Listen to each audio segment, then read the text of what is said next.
Premium DK के ऊपर मैंने ऑलरेडी कई डेडिकेटेड वीडियो शेयर किए हुए हैं। यहाँ पे प्रीमियम डीके का आरओसी हमें देखना ज़रूरी होता है कि रेट ऑफ चेंज क्या है। उसके लिए हमारे पास एक रेफरेंस पॉइंट होना चाहिए और करंट कितना प्रीमियम चल रहा है। तो रेफरेंस पॉइंट मान लीजिए जो है हमारा कल का क्लोजिंग अगर हम मान के चलें तो मान लीजिए प्रीमियम था 80 रुपये, इस समय हमारा पहला डेटा पॉइंट जो है 81 रुपीज़ हमें प्रीमियम दिखा रहा है। तो यहाँ पे रेट ऑफ चेंज जो हो गया कल के मुकाबले इस समय +1 है। तो ये यहाँ पे मान लीजिए 83 हो गया, तो ये +3 हो गया। तो हमें ये ट्रेंड देखना है कि ये इंक्रीज हो रहा है या डिक्रीज हो रहा है। तो ये एक्टिविटी हमें कॉल साइड पे भी करनी है, पुट साइड पे भी करनी है। तो उससे हमें क्लैरिटी मिल जाएगी कि प्रीमियम डीके कहाँ पे ज़्यादा है। उम्मीद है कि मैंने ब्रीफली आपको ये समझाने की कोशिश करी। I watch your old video, somewhere you set COI by ROC in premium DK driving वहाँ पे इंक्रीज होना शुरू हुआ। तो वो आप कैंडल्स की सहायता से भी कंक्लूड कर सकते हैं। Is it possible that ROC in premium DK increase with increase in IV? जी हाँ, ये पॉसिबल है अगर बाइंग हो रही है वहाँ। तो अगर बाइंग हो रही है तो रेट ऑफ चेंज जो प्रीमियम डीके वो पॉजिटिव रहेगा और IV भी इंक्रीज होगा। तो अगर बाइंग हो रही है तो आप जो कह रहे हैं वो बिल्कुल सही कह रहे हैं। सर जब हम वॉल्यूम का आरओसी कैलकुलेट करते हैं तब हम रेफरेंस पॉइंट क्या माने? भाई ये वॉल्यूम का सुबह 9:15 मतलब वॉल्यूम तो क्या है सुबह ऑलमोस्ट 0 से शुरू होती है। तो उसका आरओसी यहाँ पे आप एक रेफरेंस पॉइंट लेके चलिए कि वॉल्यूम इंक्रीज हो रही है या वहाँ पे वॉल्यूम का रेट ऑफ चेंज डिक्रीज हो रहा है। तो वो आप जो है एक मॉर्निंग का ही आपको कोई रेफरेंस पॉइंट लेके चलना पड़ेगा या आप पिछले नंबर से भी उसको चेक कर सकते हैं कि वहाँ पे जो रेट ऑफ चेंज है कॉल और पुट साइड के ऊपर किस साइड पे वॉल्यूम ज़्यादा इंक्रीज हो रही है। तो वॉल्यूम एक्चुअली रिलेटिव होती है कॉल और पुट साइड पे, कि वॉल्यूम पुट साइड पे इंक्रीज हो रही है या कॉल साइड पे इंक्रीज हो रही है रिलेटिव टर्म्स के अंदर। तो आपको उस तरीके से देखना है, नहीं तो वॉल्यूम तो सुबह 0 से ही शुरू होती है। पहला ट्रेड जो होता है वहाँ पे पहली वॉल्यूम होती है वो।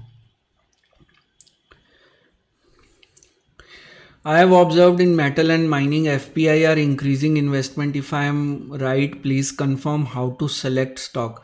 भाई ये जिस सेक्टर के अंदर इंक्रीज कर रहे हैं तो ये भी एक मैंने वीडियो बनाया था जिसके अंदर मैंने एक्सप्लेन किया था। पहले आपने सेक्टर आइडेंटिफाई कर लिया, अब उस सेक्टर के स्टॉक्स जाके देखिए कौन कौन से स्टॉक्स हैं। तो उन स्टॉक्स के अंदर एक वॉल्यूम डिलीवरी परसेंटेज वाली एक्सेल शीट है हमारी वेबसाइट के ऊपर। वहां पे देखिए कि किस स्टॉक के अंदर TQ bye anti ratio increase हो रहा है। तो जिस स्टॉक में TQ bye anti ratio increase हो रहा है इसका मतलब FIIs उस पर्टिकुलर स्टॉक में इन्वेस्ट कर रहे हैं उस पर्टिकुलर सेक्टर के। तो वो वॉल्यूम डिलीवरी परसेंटेज वाले एनालिसिस से आपको पता चल जाएगा TQ बाय एंटी रेशो किस स्टॉक की इंक्रीज हो रही है उस पर्टिकुलर सेक्टर के सभी स्टॉक्स में से।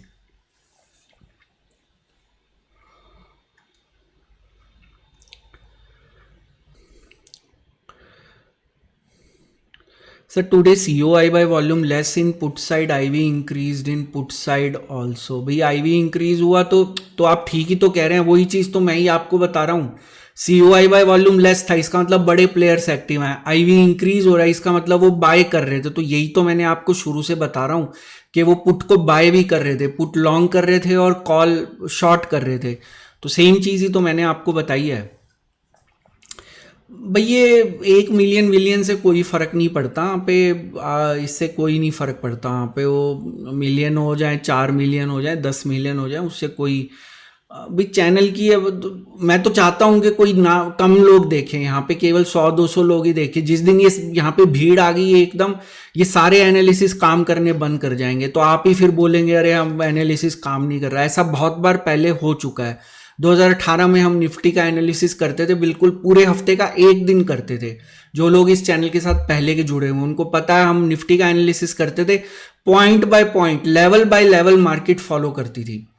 फिर एकदम भीड़ आ गई इस चैनल के ऊपर, हमारे चैनल के ऊपर एकदम लाइव स्ट्रीमिंग 6-7 हज़ार लोग देख रहे हैं यहाँ पे।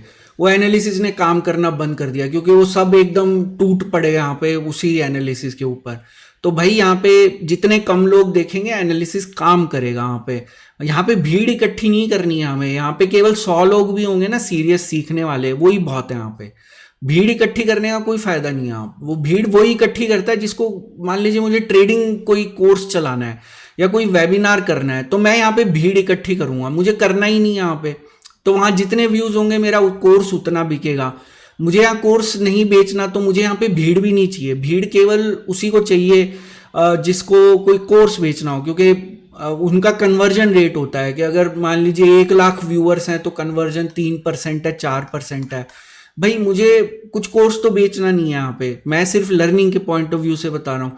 तो मैं यहाँ पे पहले ही आपको ऑलरेडी बता चुका हूं कि यहाँ पे अगर भीड़ बढ़नी शुरू, या ऑलरेडी भीड़ आनी शुरू हो रही है यहाँ पे। देखिए पहले शुरू में मार्केट सेंटिमेंट वीडियो में शुरू में 400-500 कंकरेंट व्यूअर्स होते थे, अब 800-900 होने लग गए हैं। ये अगले महीने के अंदर, 1 महीने के अंदर यहाँ पे 2-3 हज़ार हो जाएंगे, 3 महीने के अंदर 10,000 हो जाएंगे। तो वो ये एनालिसिस ही काम करना बंद कर देगा, तो मुझे फिर ये बंद करना पड़ेगा मार्केट सेंटिमेंट वीडियो। तो भाई मुझे भीड़ नहीं चाहिए यहाँ पे। मैंने पहले बताया जिस दिन 1000 हो गए उस दिन मैं ये सीरीज बंद कर दूंगा वहाँ पे, क्योंकि वो मेरा एनालिसिस काम करना बंद कर देता है। भाई मैं क्यों नुकसान उठाऊं यहाँ पे। तो जब तक कम लोग हैं तब तक ये एनालिसिस काम करेगा। जिस दिन यहाँ भीड़ आ गई उस दिन ये एनालिसिस काम करना बंद कर देगा। लास्ट आवर की वॉलेटिलिटी के बारे में बताइए। COI by volume, IV and premium DK कौन से स्ट्राइक प्राइस पे चेक करते हैं? भाई ये ATM +-2 5 स्ट्राइक प्राइस पे मैं चेक करता हूँ। COI decrease, volume increase, price increase, IV decrease, price increase, IV decrease, COI decrease, volume increase. तो COI बाय वॉल्यूम कम हुआ, प्राइस आपका इंक्रीज हुआ, IV डिक्रीज हुआ। तो यहाँ पे जो है राइटिंग वाली पोजीशंस क्लोज की गई हैं, जो राइटिंग की पोजीशंस यहाँ पे क्लोज की गई हैं। जो आप ये सिनेरियो बता रहे हैं वो राइटिंग की पोजीशंस क्लोज की गई हैं। भैया अंकित कुमार जी, मैं आपको पहले ही बता चुका हूँ, ये प्रीमियम, IV इन सब का एक कोरिलेशन का एक 9x9 का मैट्रिक्स है, वो मैं एक वीडियो में शेयर कर चुका हूँ। वो सारी मैट्रिक्स तो नहीं बता पाऊंगा, अब वो वीडियो देख लीजिए। अगर मेरे को समय मिला या किसी भी मेंबर को वो वीडियो का लिंक पता है तो वो आपके साथ शेयर कर देगा। तो ये हम डिस्कस कर चुके हैं।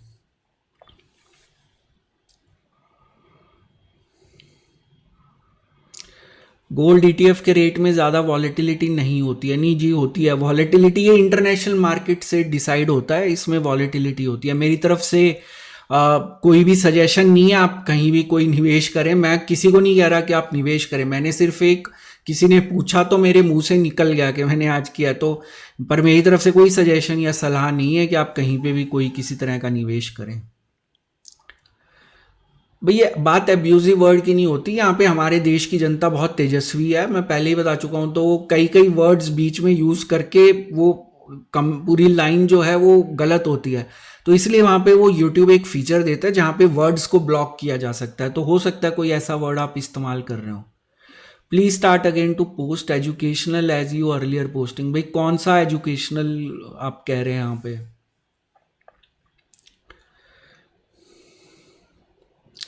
आज मुझे 6 साल हो गए चैनल सब्सक्राइब करने में। जी बहुत बहुत शुक्रिया, बहुत बहुत धन्यवाद। 6 साल एक लंबा सफ़र है, एक अरसा कहा जाता है 6 साल, तो बहुत बहुत शुक्रिया आपको। Secret rules of option chain indicator, जी हाँ, ये secret rules of option chain indicator आप सर्च कर लीजिए, वहां पे ये सारे कोरिलेशन दिए हुए हैं मैंने। मुझे तो आपका जो जस जी हैं उनका कोई भी सवाल नहीं दिख रहा है। ये पता नहीं दूसरों को कैसे दिख रहे हैं, मुझे तो आपका कोई भी सवाल नहीं दिखा। तो खैर आप कमेंट्स में डाल दीजिएगा, मैं देख लूँगा। वहाँ पे कमेंट्स में जो ब्लॉक्ड सवाल होते हैं वो दिख जाते हैं मुझे। तो दोस्तों यहाँ काफ़ी समय हो गया, आज काफ़ी लंबी लाइव स्ट्रीमिंग होगी। तो अगर आपको वीडियो पसंद आया तो वीडियो को लाइक ज़रूर करिए। अगर आप